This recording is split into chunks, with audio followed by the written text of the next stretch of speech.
Thank you for joining Wars of the Roses as we continue with Part 4, the Immensities, from some mystical adventures by G.R.S. Mead. Chapter 4, the Immensities. The fear of the Lord is the beginning of wisdom. So wrote the ancient Hebrew hymn maker, echoing the dominant thought of the religious consciousness of his race. The beginning of philosophy is wonder. Thus the genius of Greece expressed itself through the written word of Plato, a sentence that in later years became a dogma of some religio-philosophical schools. We might contrast these utterances. We might, by dwelling solely on the differences conjured up by the words, elaborate a thesis on the opposition of Jew and Greek in things religious, and illustrate it by many examples drawn from the history and literature of these two typical peoples. But no matter how seemingly effectively this might be accomplished, no matter how true in fact the antitheses might appear to be to the practical reason, to the contemplative mind, the still voice whispers, they both look to the same idea, they mean the same within. They speak different dialects of one language, that is all. For that fear, which is the beginning of wisdom, is the germ of perfect love, which casteth out all fear. It is the beginning of that perfect love itself first looking at itself new to its own contemplation, dissolving itself to be itself. It is the awe of its own greatness, the marveling at its own beauty, which is ever too vast, too dazzling, for it is in its state of becoming. For becoming is in time, while being is in the eternity. It thus dissolves itself into itself, its dissolution being its genesis, and its genesis its own regeneration. In very truth is wonder the beginning of wisdom. And wisely was it that in ancient days the master bade the pupil contemplate the heavens. Gaze then at the immensities of space and wonder at the marvels and the mysteries that dwell within its measureless profundities. There they shine forth, each in his own peculiar glory, suns in countless profusion, galaxy on galaxy, marvel on marvel, mystery on mystery, each infinitely transcending the wit of human mind, the utmost power of man's imagination. There in the quiet and the stillness they shine forth, the watchers and eternal witnesses, the all-seeing eyes of God, who see with their own light, the self-revealing greatnesses, vast beyond realization, and yet but atoms in the great economy of Him, whose inexpressible transcendency they faintly meditate to such of the little minds of tiny mortals here below as contemplate the heavens. We moderns call them suns and think that we have seen them. We have devised as well light-picturing instruments to register the countless suns our dim eyes cannot behold. But have we really seen a sun? Have we ever truly seen the heavens? Some of the wise ones of the ancients say we have not. We have seen but reflections of the heavens and their denizens. At any rate, the Pythagorean school taught that the air shut out the light of heaven, and mortals saw no more of the true light than fish can see of things on earth. The plane of truth began above the air, and in this I would subscribe myself a follower of Pythagoras as in much else. I know I have not seen the heavens, I have not seen a sun, but only so much of these mysteries as are possible for mortal eyes. I have seen as through a veil, shinings and spaces. But does this constitute me a contemplator of the heavens? Is contemplation the seeming of appearances, or rather of veiled sights? And how many veils are there upon the Great Mother? Or rather, how many veils has she most lovingly bound round our eyes that we may not be blinded? Who has revealed the vision? Who has made plain the mysteries? Who has raised the veil of the temple for mortal sight? Is it the passing fashion of the day in physical theorizing that is to be accepted as the way, the truth and the life in the gnosis of things? Is it the phase of mind that laughs to scorn the immemorial belief that the suns are bodies of great souls that shall be regarded as the genuine successor of the instruction of the hierophants of old? What authority has been given to the thinking apparatus of some ephemeral dust specks on the bosom of one planet of a single sun to banish soul from the kingdom of the heavens and to reduce the fullness to the emptiness of bodies of purely physical atomicity? Shall such vain opinions be called true visions of genuine contemplators of the heavens? Are they not rather passing mind phases of gazers at the reflections of the mysteries only, dim shadows of the realities? For a mystery in its high meaning is not some small hidden thing or some artificial secret. A mystery is a reality, a true being, a greatness, an eternity, an eon. Yet even when thought of physically alone, even when the reflected bodies of those that are, even when the surface shadows of the realities only are considered, how marvelous and wonderful are they? How, even with such insanely self-imposed limitations, does the intellect expand as it endeavors to measure itself with the provable immensities that open infinitely before its purely physical observation? To what height, then, of wonder on wonder does not the spirit soar when it adds soul and mind to its contemplation and dares to imagine to itself its own possibilities? And who is to say that his is illegitimate, that this is unscientific if science means gnosis? Is it unscientific to search out and to seek, to aspire to, and to worship the inner nature of things? Is it unscientific even to dare to imagine without the permission of the received formularies of the day, when there is the authority of great souls in the past, that such an exercise of the spirit is natural and the legitimate way of growth? And if the heavens and their denizens are so marvelously beautiful even when seen so dimly in reflection, how much more marvelous is it that man with his microscopic frame should dare not only to gaze upon their greatnesses, but even to penetrate the veil of their mysteries?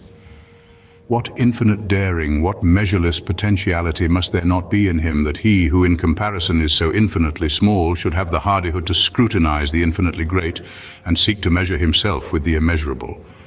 What daring is there not in him? Even his persistent error shows this.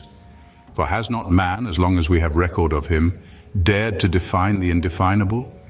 Has not set forth system on system, each boasting itself to explain how this all came into existence, each proclaiming the manner and way of deity? And this persistent error is this, that in definition he has ceased for the moment from the fear of the Lord. He has ceased from wonder. In imagining a beginning, he has come to an end. He has not defined the universe, he has simply defined himself. But even this error seems provided for in the great economy of things. For once that he has defined himself, or let others define the universe for him, is he not thrown back on himself, and has he not to learn in small what he might otherwise have learned in great? It is still the same problem in other terms, for small and great are but two facets of one and the same mystery. The universe is no more measurable by size as the infinitude of greatness than it is by size as the infinitude of minuteness. As there is no conceivable end to the vastness of things, so is there no imaginable limit to the smallness of things. Thus are there immensities of smallness, as there are immensities of greatness. To think this, to respond to so natural a feeling of the contemplative mind, requires no authority from modern physical theorists. In ancient days it had long been written that if he is greater than the great, so also is he smaller than the small. As then there are universes without, so also are there universes within. As there are heavens without, so there are heavens within. As there are suns without, so are there suns again within. And of what kind are these suns within? Have we ever seen them? Do we not rather see some dim reflection of them, as through a glass darkly, even in our imagination of them? An atom, what is it? Is it not a universe, a mystery, an eon? For what is size? Have things in themselves size, or is this not rather a quality bestowed upon them by the ignorance of man, who persists in measuring the universe and all therein by the stick of his physical body, instead of by the canon of his mind and the infinitude of his own spirit? And if man's high privilege is to contemplate the heavens above and the heavens below, the heavens without and the heavens within, so also is it his joyful task to contemplate his fellows, his connate immensities and brother mysteries, the suns of his immediate galaxy. Shall he venture to number these, to say how many there may be? Must there not be an infinitude of these like to himself? Can he count even their bodies, or shall he say their souls are numerous as their bodies? Is the divinity of his humanity to be counted by number? Is it so many and of such a kind that he can definitely number the spirit that is the ground of his being? Not so thought Plato of old, when his mind went forth to contemplate the immensities. For when he set himself to image to himself the humbler of the souls of men, he ceased from definition and bowed his head in marvel before the sight revealed to his amazed intelligence. The souls of men were infinite, for were they not equal in number to the stars? Could it be otherwise, for were not all things made after the pattern? And so it would seem that man not only stands midway between the infinitely great and infinitely small, but standing midway between them, he embraces both infinitudes, he the immensity of immensities. If he but dare to add marvel to marvel in his daring, Such at any rate seems to be the promise and potency of the divinity in man, the contemplator. But if someone should say that these and such like thoughts are blasphemy against high God, let him reflect that there is greater blasphemy in making man the Son of God, less than the highest image man can think out of himself. For is not the Maker greater than the image? And if it be rather blasphemy for man to tell himself how little he is, without at the same time also telling himself how great he may be, how much more ill-speaking is it to image God as less even than what man can think of his own possibilities? And yet how many delight in setting limitations to divinity? It is chiefly those who know but little of the immeasurable possibilities of human nature, who know but little of what man has thought, even in the brief period preserved in physical record, that presume to be better acquainted with the ways of deity than they are with the nature of a single human soul. Even those who have had some touch of a greater life, how many have there not been who, intoxicated with the first draught of deathlessness, drunken and beclouded with the excess of light, presume to set forth how the universe came into existence? They know in their senses that the place in which they are is narrow, and that the greatness exists. And straightway they set to work to create in their minds a new narrow place by defining how the universe came into being. And so we have many systems in the past constructed by seers and thinkers, showing simply where they individually have ceased and come unto an end, where their marveling has for a time departed from them, and they have closed their eyes to still greater sights. And so they write down the vision as they think they have felt it. And as it is great and of a germinal universal nature, as compared with what they have previously known, they are filled with a desire to explain all things, and so they use the language of wholes and apply it to a single part of the ineffable mystery. And yet these systems serve for the moment, provided they can awake in others some reflection of the marvel awakened in the seer or thinker. But when they fail in this, they become hindrances and not helps, prisons and not open spaces, deadeners of thought instead of inspirers of effort. Turn to the history of religion, especially in the Western world, and learn how theological systems have become Molochs, to whom the fairest children of men's thought have persistently been sacrificed.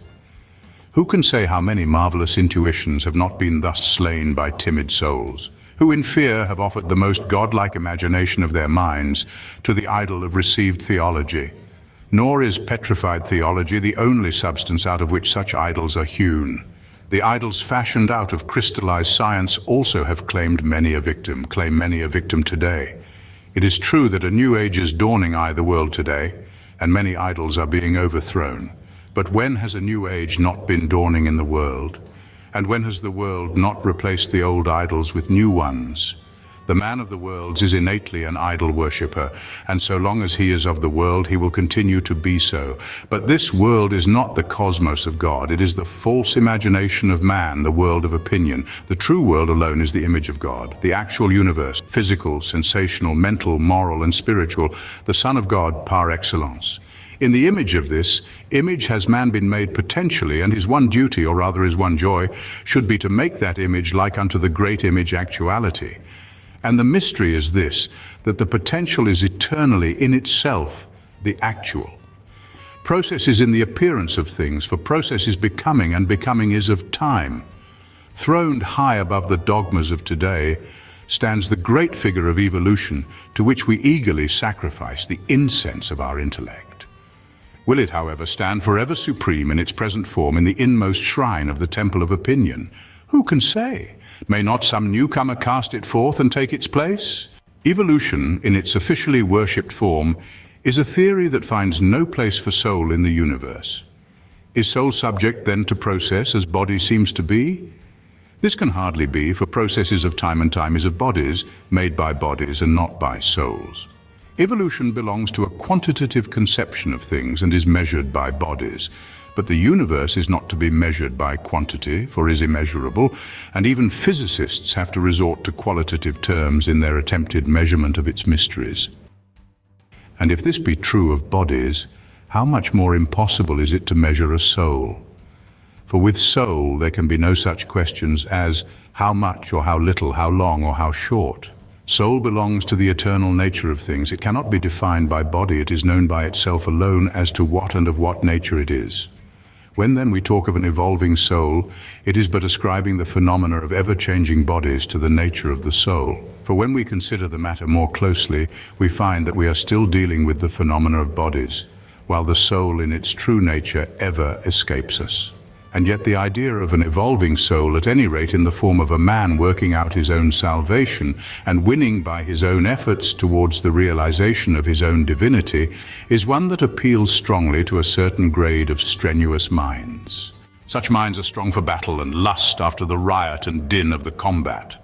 For them, the world is a battlefield and not a magic circle of transformation, a schoolhouse, or rather a penitentiary, where toil and labor alone are expected and not a hall of initiation. They are the practical minds. They must be ever up and doing, must look after things themselves. They are the Marthas of the world. For them, the world is a place to labor in, and not for marveling and wondering. For them, the universe is not a miracle, but the result of ceaseless toil and labor. Their God is a workman rather than a creator.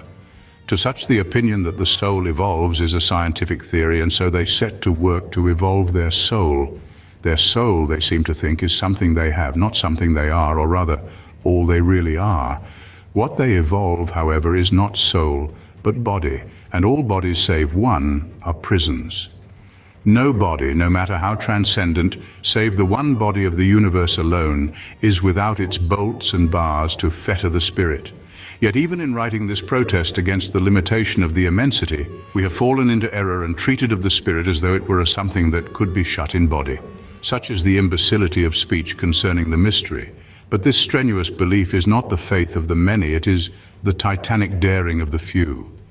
The vast majority of mankind has ever believed that a miracle could at any moment be wrought.